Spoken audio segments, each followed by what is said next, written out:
This video is for those people who struggle to control negative thoughts in their minds, despite their best efforts. If you are one of those people, then make sure to watch this video until the end to fully understand the message. Once upon a time, there was a man who felt really sad and worried all the time. He went to see a wise Zen master hoping for some help.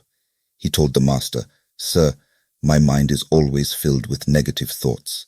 No matter how hard I try to get rid of them, they won't leave me alone. Please give me some advice to make my mind calm down." The Zen master listened kindly and then took the man to a nearby pond where some people were washing their buffaloes. Because of all the movement, the water was muddy and it was not possible to see through it. The master asked the man, "Can you see the bottom of this pond?" The man said, "No, I can't see anything clearly." So the master told the man to go into the pond and try to see the bottom. The man went in, but the more he moved around, the muddier the water became. Even when he put his head under water, he could not see a thing. Feeling disappointed, the man came out and said, "I can't see anything in the water."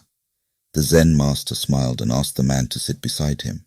They sat quietly by the pond, and as time passed, people stopped coming to the pond, and the water started to calm down. Eventually, the mud settled at the bottom and the water became clear. Then the master stood up and asked the man if he could see the bottom now. This time the man could see clearly to the bottom of the pond and said, "Yes, sir. Now I can see the bottom of the pond clearly, and even I can notice some small fishes swimming around." The master explained, "My friend, just like the pond, when you try too hard to push away your bad thoughts, they become even stronger, like the mud getting stirred up. This is the law of reverse effect. When you desperately search for something, it becomes harder to find it. Similarly, when you try too hard to stop your negative thoughts, they actually become stronger. So instead of fighting against them, just let them be. By not resisting, those thoughts will gradually lose their power over time and fade away on their own. Therefore, never fight with your mind, and try to find peace within yourself by allowing things to naturally fall into place." The man understood that he did not need to fight against his negative thoughts. Instead, he needed to find peace within himself, and eventually, those thoughts would fade away on their own.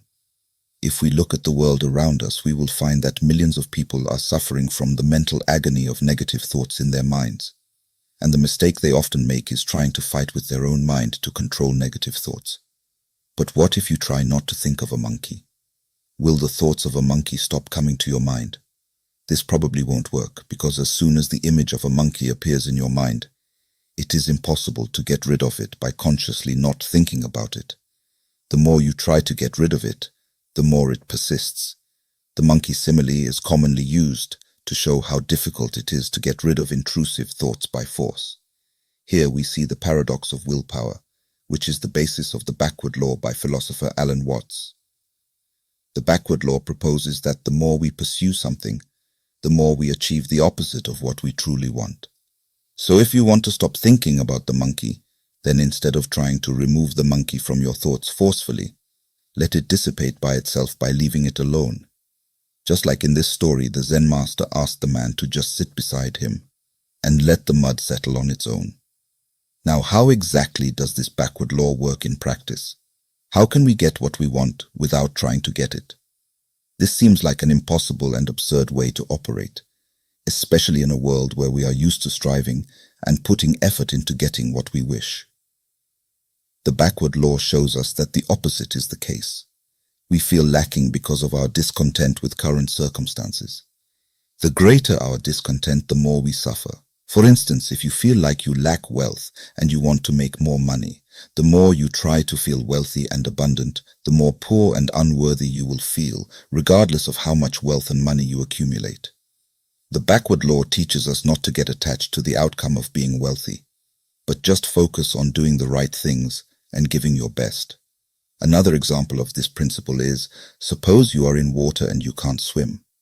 If you try hard to keep your head up by moving, then you will sink deeper. But if you calm down and stop moving, then you will float by yourself. Similarly, if you like a girl and you beg her to accept your love, you will push her away. She will be more attracted to someone who ignores her or is not interested in her. This philosophy does not make us lazy or inactive, but it teaches us to focus more on the process than the result. And then you will never be discontent again. When we apply this philosophy to our mind, it helps us to control the negative thoughts of our mind. The backward law teaches us that the only way to get what you want is not to want it, because the less you want, the more you will get. If you like this video, please hit the like button and subscribe our channel. Thank you.